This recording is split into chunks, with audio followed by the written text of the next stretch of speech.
What is going to be the best investment for next year? Well, let's start with two things. One, if you don't invest, now's probably the best time to do it. Secondly, if you do already invest and you are a Muslim and you don't invest in a halal way, maybe now is the time to start. Let's try and look at how halal equities are going to perform over the next year by looking at some historical data to try and frame things. Here I have the graph of the HSBC Islamic Global Equity Index Fund every year since 2018.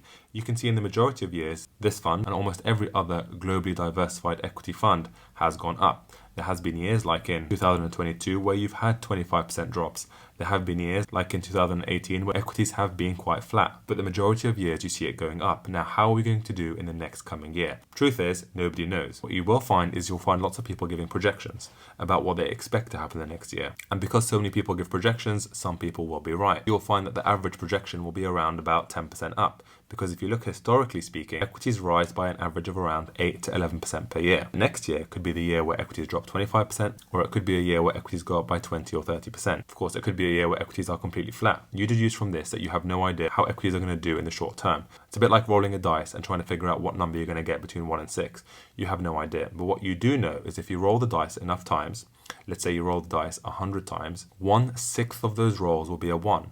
1/6 of those rolls will be a 2. And that's the game when investing into equities.